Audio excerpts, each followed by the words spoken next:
Alright, so I believe... Yes, it would have been this one. Hint, you can use the skip button to fast forward through text you've already read. Alright. Good to know. It's already Sunday. I've been getting increasingly anxious about Yuri's upcoming visit. I keep telling myself there's no reason to be nervous, but it doesn't help much. Yuri is clearly an introvert and also an intimate person in general. There's no doubt that she'll open up a little bit when it's just the two of us. Meanwhile, we've been even texting occasionally. She was extremely apprehensive at first, but it wasn't long before I was already learning more about her. But putting Yuri aside, I haven't heard a thing from Sayori since she left club early the other day. It's not like we text each other all the time or anything, but I've been worried about her in the back of my mind. Between what Sayori said and what Monica said, is it really okay for me to be putting Sayori's feelings aside when she might need me? I decide to visit Sayori before Yuri comes over. Rather than asking, I simply tell her I'm coming over, much like we've done in the past. Once I reach Sayori's house, I knock on the door before entering it myself. Again, we used to play so often, we've made it a habit of simply entering each other's houses like we were family. The house is quiet. Sayori isn't anywhere on the first floor, so I assume she's up in her room. It's already strange of her not to run and greet me. I head up to her bedroom, where I finally find her. Sayori? Hi, Joe! I sit down in her room. Sayori forces a smile, but it's easy to tell she's different. There's a minute of silence between us. You haven't come over like this in a long time, have you? Ah, I guess you're right. It has been quite a long time. Not much has really changed, has it? Sayori's room is as messy as it's always been. I also recognize the same stuffed animals and wall decorations that she's had for years now. If you came over more often, it wouldn't be such a mess. That's because I end up cleaning it for you. How come you suddenly wanted to come over today? Aren't you supposed to meet Yuri today? Yeah, but... Wait, how did you know that? Sayori had already left by the time we decided that last meeting. Monica told me. It's only natural for her to keep me informed about the festival preparations, right? Ah, that's true. But what about you? Aren't you going to be helping Monica today? Of course! But I'm just helping her online. We didn't plan to meet up or anything. Ah, so it's just me and Yuri then. Yep! There's more silence between us. Sayori stares at a random direction. Everything about her behavior is really uncharacteristic. I finally get to the point. I just wanted to see how you were doing. After you left on Friday, when something's wrong, you can't hide it from me. I know you too well. So... Sayori smiles, shaking her head. That's no good, Joe. Eh? Why can't it just be like it's always been? This is all my fault. If I didn't get so weak and accidentally express my feelings, if I didn't make that stupid mistake, then you wouldn't have been worried about me at all. You wouldn't have come here. You wouldn't have even been thinking about me right now. But this is just my punishment, isn't it? I'm getting punished for being so selfish. I think that's why the world decided to have you come over today. It just wants to torture me. Sayori! I grab Sayori by the shoulders. What on earth are you saying? Are you listening to yourself right now? I know something happened to you. There's no other explanation for you to be like this. So tell me already. Until I know, I won't be able to stop thinking about it. Sayori gives me an empty smile. You really put me in a trap, Joe. But you're wrong. Nothing happened to me. I've always been like this. You're just saying it for the first time. Saying what? What are you talking about, Sayori? You're really going to make me say it, aren't you, Joe? I guess I have no choice this time. The thing is, I've had really bad depression my whole life. Did you know that? Why do you think I'm late to school every day? Because most days I can't even find a reason to get out of bed. What reason is there to do anything when I fully know how worthless I am? Why go to school? Why eat? Why make friends? Why make other people put their energy and caring to waste by having them spend it on me? That's what it feels like, and that's why I just want to make everyone happy, without anyone worrying about me. I'm in shock. I can't even figure out how to respond. How is it possible that Sayori kept this from me the entire time I've known her? Did she really want so badly for me to just not think about her? Why, Sayori? Eh? Why is it that you've never told me about this? It almost feels like I've been betrayed as your close friend, because if I knew, I would have done everything I could to support you. Even if there's only so much that I could do, I would have tried a little bit harder to make every day a little better for you. That's why I'm your friend. All you have to do was tell me. You don't understand at all, Joe. Why do you think I didn't tell you? Because if I told you, then you would have had to waste effort caring about me instead of doing important things. I don't want to be cared about. It's bittersweet when people try to care about me. It feels nice sometimes, but it also feels like a bat being swung against my head. That's why I wanted so badly for you to make friends with everyone else. Helping everyone be happy together is the best thing for me. But then I discovered something else, too. Seeing you make friends and get closer with everyone in the club, it feels like a spear going through my heart. So that's why I decided the world just wants to torture me. Every path leads to nothing but hurt. You're right that I don't understand. I don't understand your feelings at all, Sayori. But I don't need to understand. Whatever it takes for me to help you stop hurting, that's what I'll do. No, Joe. There's nothing. Nothing at all. The only thing that could have helped is if everything could be like it always was. But I was selfish. I finally showed you what a horrible person I am. Tears streaked down Sayori's face.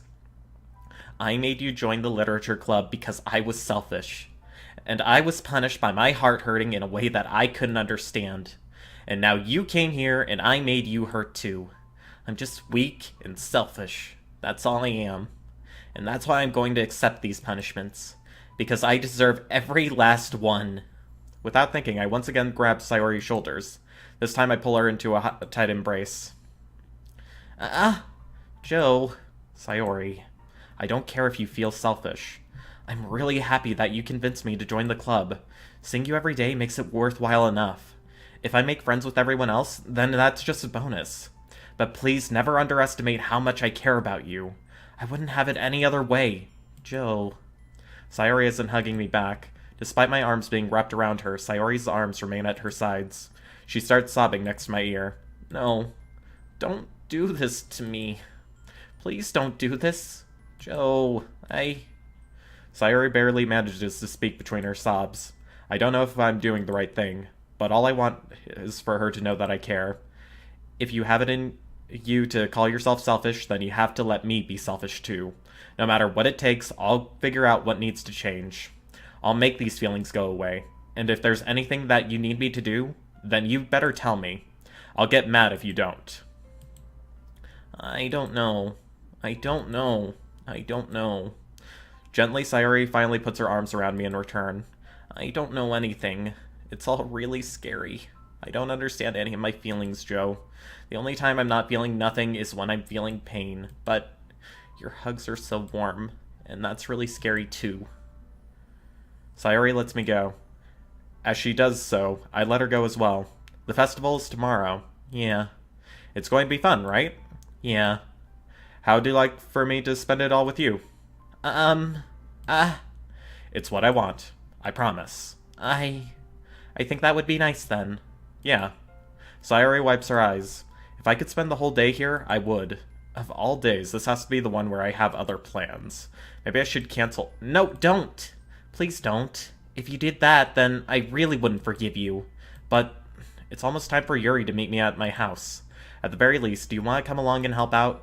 It would be fun. To my surprise, Sayori shakes her head. I'm sorry. I don't know if that would be very good for me today. You understand, right? It's kind of hard for me to fully understand, but I'm trying my hardest. It's okay. Don't worry too much about it. I'll see you tomorrow, okay? Alright. I look forward to it. I say goodbye to Sayori and exit her house. On the way home, I find myself still feeling uneasy, but it's hard for me to keep thinking about it when Yuri is about to come over too. I think Sayori is right. I shouldn't be worrying too much, and we're definitely going to have a great time tomorrow. I should just focus on what's ahead of me. As I approach my house, I see something that makes me feel a moment of panic. Yuri? Thank goodness. You're a little early. I'm sorry I wasn't home yet. Were you waiting for a long time? No, I just got here. But I started to get really nervous when nobody answered the doorbell. You always could have texted me. If I had known, I would have reassured you and hurried more on my way home. Ah, I suppose that's true. I didn't think of that for some reason. It should be common sense to do that, but I decide to ignore it. Anyway, let's go inside. I see you brought a lot of stuff with you. That's right. And did you manage to find everything I asked you to buy as well? Yeah, pretty much. At least I hope I got everything right. I'm sure it will be fine. I take Yuri to my room. The first thing she does is glance around curiously, which makes me feel anxious. It's so clean. Alright, she wears sweaters too. She wears long-sleeved clothing. If we pull down the sleeves, are there going to be cuts? That's my concern here. That's my concern. I cleaned it before you came over, so that's very considerate of you to do. Ah, no. I would be really embarrassed for my room to be a mess while you were here. Well, I do enjoy cleaning. I would have gladly helped you clean. Ah, that would be even more embarrassing. Wait, don't look in there! I snatch Yuri's wrist, which was in the process of opening a desk drawer of mine. I'm sorry. I wasn't thinking for some reason. I was just spacing out. It's fine, it's fine. I let go of Yuri's wrist. She puts both of her hands firmly in her lap as if making sure she's keeping track of them. So, should we get started? Yes. I have a few things planned that you can help with. Decorations and other atmospheric enhancements. Atmospheric enhancements? You know. Mood lighting, aromatherapy candles. Oh, wow. I didn't know you planned on taking it that far. Of course. I want to help take our guests to a faraway place. Although many will stop by just out of curiosity. And for cupcakes, I guess. I'm determined to provide an experience that will leave them wanting more. That's great. It's easy to forget that you're a pretty intense person. Intense? I guess that's the best way to put it. Is that a bad thing? No, not at all. It's something that I like about you, actually. Is that so? That makes me feel relieved. And kind of happy. Yeah, no need to be so anxious. You can relax a little. Relax. I brought some things for relaxation. I was going to use them during the poetry event. Oh yeah? Like what? Let's see. Yuri rummages through her bag. She pulls out a few candles and a wooden cylinder-shaped object. I did some shopping on the way here, so I happen to have these in my bag. I plan to cover the windows in black paper and use candles to light the room. I think that would be amazing, don't you? Yeah, that would be really neat. What's that one thing, though? Oh, this? It's a diffuser for essential oils. How familiar are you with aromatherapy? Not familiar at all. Is that so? It's one of my favorite contributors to a positive atmosphere. Depending on the oils or herbs you choose, you can change the mood of the air itself. You can even feel it permeate through your body. Relaxation, positive energy, romance, reflection. It's almost like magic. Yuri takes the cylinder and pushes the switch on the bottom. In just a moment, a thin ray of vapor begins to spout through a small hole on the top. Wow, that smells wonderful. What kind of mood is that one for? This is a jasmine essential oil. It smells a little sweet and flowery, right? Yeah, that's a good way to describe it. I chose jasmine for the event because it provides more than relaxation. Jasmine enhances your emotions and helps you feel them flow through your body. You feel warmer and your heart pounds more heavily. Don't you think that will be perfect for sharing our poems? It does sound suitable, but you seem to know a lot about this, so I'll trust your opinion with anything. Yuri smiles gently, clearly enjoying herself. She again reaches into her bag and pulls out several spools of thin ribbon. What are those for? Well, did you purchase the origami paper I asked you to get? Yeah, I have it over here. We won't be using the paper for folding origami. What I'd like to do is write a different word on each paper. We'll need about 100 of them. Oh yeah? What will these be used for? Well, I'm going to cut pieces of ribbon and hang them from the doorway of the classroom. Then we can fasten the paper onto the ribbons and create a doorway curtain. Wouldn't that be beautiful? It would also catch the eye of those passing by the room. It may attract some to peek inside. That's really creative. I had no idea you'd be so good at this, Yuri. Is that so? Well, I suppose I do get a little intense, as you put it. Yuri giggles with red cheeks. Is it just me, or is she more relaxed when it's just the two of us? Or maybe it's the excitement she feels from sharing something that she enjoys. Here's a marker, Joe. You can write any characters you want. I'll help you once I finish cutting the ribbons. Ah, alright. Sitting on the floor together, the two of us get to work. I carefully draw a different character onto each paper, doing my best to manage my best handwriting. Yuri unravels a long strand of red ribbon to her desired length. Then, she reaches into her bag once more and pulls out a pocket knife. Eh? The knife is strangely beautiful. The silver handle has an intricate pattern of waves etched into it. The blade itself is gently tinted blue. That's no ordinary pocket knife. It looks really fancy. Well... Embarrassed, Yuri looks away. What is it? You're going to think it's weird. Yuri, whatever it is, I have no reason to judge. To each their own, you know? If you promise you won't be weirded out. Yeah, I promise. Alright. The thing is, I'm kind of into knives. They're just so pretty. I can't help it. I don't know what it is. The combination of craftsmanship and feeling of danger, maybe. What am I saying? Please don't think I'm weird for this. You're laughing at me. No, I'm not laughing at you. It's just funny how nervous you got about sharing. It's, well, an interesting thing to be into, I guess. But I think it kind of suits you. Suits me? Yeah, it's kind of intense. Besides, it's a really cool looking knife. I can't deny that. It is, isn't it? Yuri relaxes her expression once again. Would you like to hold it? Sure, I'll check it out. Yuri carefully hands me the knife with the handle facing me. I take it and turn it around in my hands. It feels heavy and extremely solid. Where do you even get a knife like this? Curious of its sharpness, I feel the point of the knife with my index finger. Ow! Joe! Why did you do that? I didn't expect it to be that sharp. I barely touched it at all. It's my fault. I should have warned you. This knife is extremely sharp. It can cut through skin like it's paper.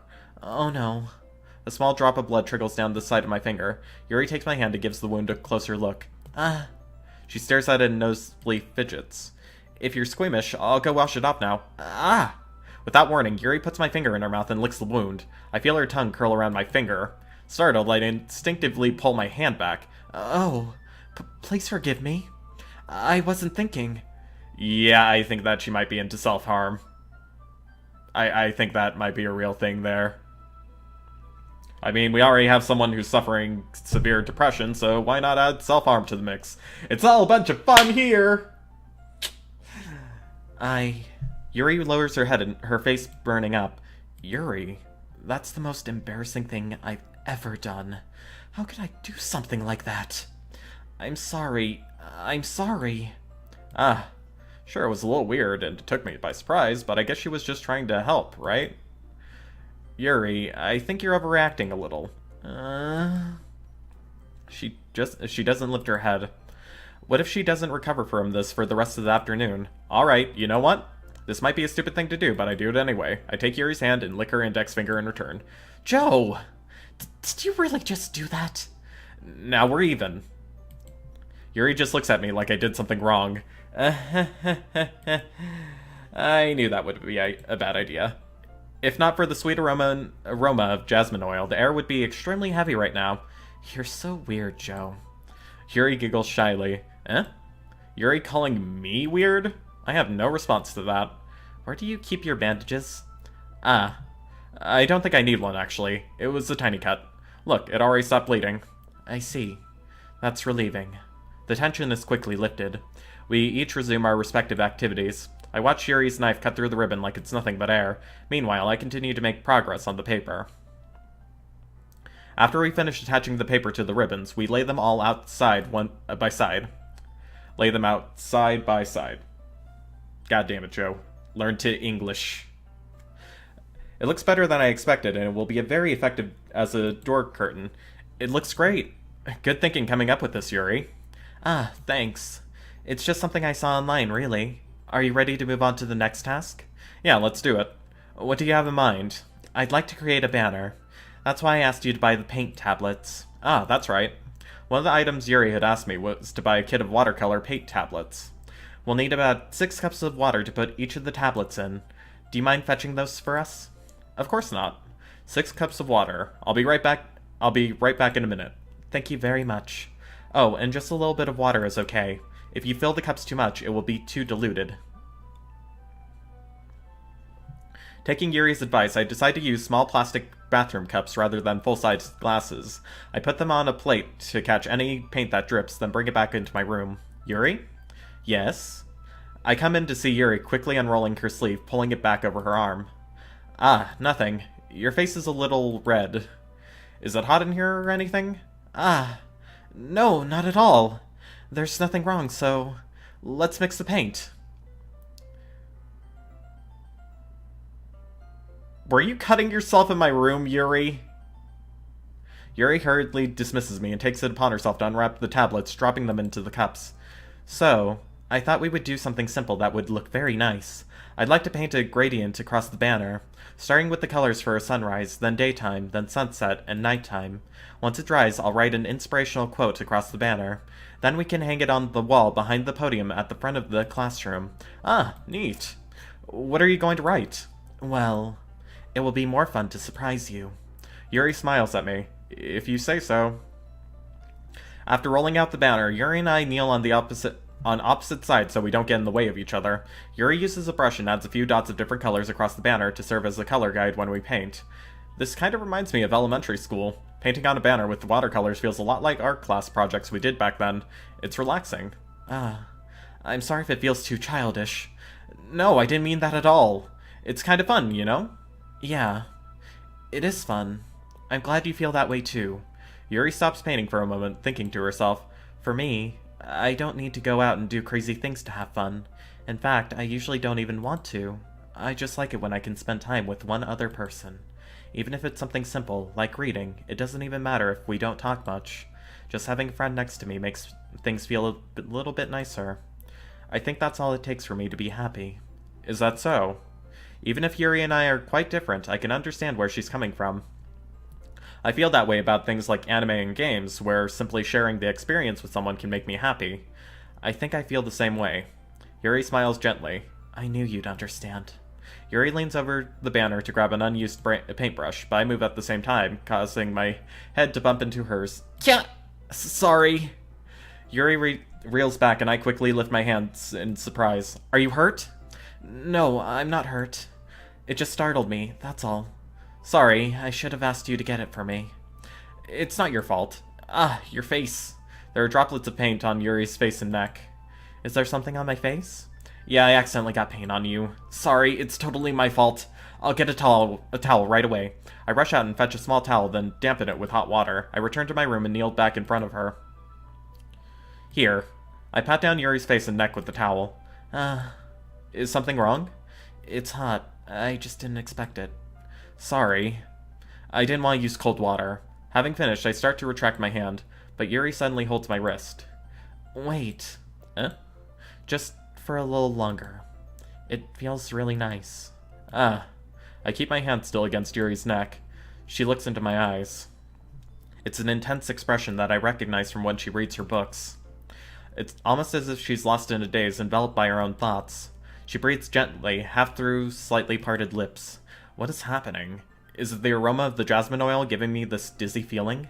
Yuri's gentle fingers wrapped around my wrist, sending a tingling sensation through my arm, and suddenly her face seems to be much closer to mine than it was just a moment ago.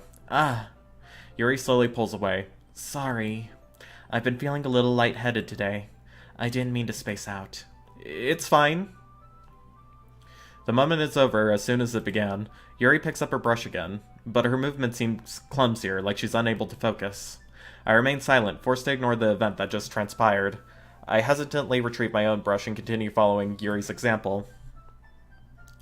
That should do it. I finish filling the night sky with white dots that look like stars. Looking at the banner as a whole, it's pretty and natural looking. I think it came out better than I expected. I'm really happy with the results. Yeah, me too. Are you going to add the lettering now? Not yet. It needs to dry first. That's true, but won't that take a while? Well, perhaps it would be best to leave it here, then have you bring it in the morning. I can do the lettering in the classroom before our event starts. Is that okay? That's totally fine. Wonderful. In that case, I don't think there's anything more for us to do here. Phew! You say that like you're glad it's over. Was I wrong to assume that you were at least enjoying yourself a little bit? No, it's not that. I'm just glad that we managed to get everything done. I see. I am too. I was a little concerned about time. I need to start making dinner soon. Ah, so you don't have any time left? I was secretly hoping we would have extra time after finishing the work. Well... Yuri thinks to herself. I think it would be too irresponsible of me to wait much longer. I'm sorry. I was hoping there would be more time as well. It's probably my fault. Sorry for being such a slow worker. No, it's not your fault at all. And the important thing is that we got everything done, right? Yeah. So, I shouldn't be disappointed or anything. Gathering all of her things, Yuri seems to look a little downcast. I understand why. It sounded like she rarely gets the opportunity to spend time with friends in a relaxed environment. But that doesn't mean this is the last time it can happen. Once Yuri packs up, I walk her out the front door. Thank you very much for having me today. No problem. I'm glad I was able to help. Just let me know if there's anything else you need me to bring tomorrow. I will. Well then. Yuri fidgets. I guess I'll see you tomorrow. Wait! I kind of want to say that without thinking. About today. It's fine that we didn't have as much time as we wanted. Because we can do this again. Whenever you want. You can come over, or we can go out somewhere. Ah, I forgot, you don't like going out much. As I stumble over my words, Yuri simply smiles bashfully. Anyway, you know what I'm trying to say, so... You're very thoughtful, Joe. Yuri takes a step closer to me, then briefly squeezes my hand. I kind of like that about you. Well, how am I supposed to respond to that? But I don't even get a chance to, as Yuri suddenly pulls back. Sayori? Huh? Hi, Joe. Sayori, just now, we weren't... It's okay, Joe. I just stopped by to say hi. Well, it's nice to see you. I'm sorry, but I'm already on my way to leave. Aw, really? That's too bad. I'm sorry. But we'll all be together at the festival tomorrow, so that's fine, right? Of course! Sayori beams. Yeah, so... I'll see you tomorrow. Clearly embarrassed, Yuri hurries off. Sayori waves goodbye after her. Sayori, I thought you didn't want to come over today. Well, I tried staying in my room, but my imagination was being really mean to me, so I had to come over and see for myself. See what? What are you talking about? You know, how much fun you were having with Yuri, and how close you got to her. It makes me really happy that you've got such good friends. That's all that matters to me. Tears start to fall down Sayori's face. That's all that matters to me. Why am I feeling this way, Joe? I'm supposed to be happy for you. Why does it feel like my heart's splitting in half? It hurts so much. Everything hurts so much. This would be so much better if I could just disappear. Sayori, don't say that. It's true, Joe. If I wasn't here, then you wouldn't have to waste your sympathy on me. You wouldn't have to put up with me being selfish. Monika's right. I should just... Monika? Monika was right about what? Sayori, what I said before is true. I'm not going to let this continue. Caring about you like this isn't the burden your mind is making it out to be. It's something that makes me happy. It's something that I wouldn't trade for anything else. So even if it takes an entire lifetime, I'm going to be by your side until you don't feel any more pain. But... Hey, Ricky. Sayori looks away. I put a hand on her shoulder to reassure her. I'm scared, Joe. I'm really scared. What are you scared of, Sayori? I'm scared that I might like you more than you like me. Sayori? It's true, isn't it? I was weak and started to like you too much. I did this to myself. Joe, I like you so much that I want to die. That's how I feel. And... That's enough, Sayori. I don't want you to hurt anymore. I slide my hand down Sayori's arm and squeeze her hand in my own. Do you remember how I said I always know what's best for you? Do you still believe me? Wordlessly, Sayori nods. Even if you don't understand all of your own feelings, I know what you need the most right now, and that's what I'm going to give to you. Sayori, I love you. Eh? Those are my true feelings, so there's no way you can make me like... You could like me more than I like you. I should have realized it sooner, but spending time with everyone at the club, making new friends, and having fun with you every day, it helped me realize that you are truly the most important person to me. That's why I'll accept any of your burdens. As long as we continue like this every day, with you by my side, then I know we'll both be happy. Joe, Suddenly, Sayori wraps her arms tightly around me. Thanks, Ricky. Joe, is this really okay? Yeah. I hold Sayori in my arms and pull her closer. You'll never have to let go of me again. I love you, Joe. I want to be with you forever. Me too. I feel Sayori's grip around me weaken a little bit. What is this? Sayori? I'm supposed to be happy right now. I always thought this would be the happiest moment for me. But why? Even now, why won't the rain clouds go away? Joe with a woman. It's just a natural, isn't it? They're not going away at all, Joe. It's not really believable. I know! But this chick is super depressed and I do not want to friend-zone her. Because I have a bad feeling. It's okay, Sayori. It might take time for things to get better again. But no matter how long it takes, I'll be there every step of the way. That's all that matters right now. Okay. I trust you. You should play Dream Daddy. I know, you've recommended it before. I might, if I ever get it. Sayori and I slowly release each other. So, I guess that makes this festival tomorrow our first date, huh? What are you saying? I don't want to think about those things, you know? I want everything to be the same as it always has been. Even if we really are a couple. I don't know if I could handle anything more right now. It's really new and scary to me. I understand. We'll go at whatever pace suits you best. You sound like you're on the verge of crying. Trying to read it. Yep, delivery. That's what I was trying to say. Hey, Joe. Sayori gazes at me once again, smiling sadly. Even if it gets really, really sad, this is the best thing for me, right? Huh? I don't really understand what Sayori means by that. Are you saying that this is making you feel sad, Sayori? I don't know. I don't understand what I'm feeling.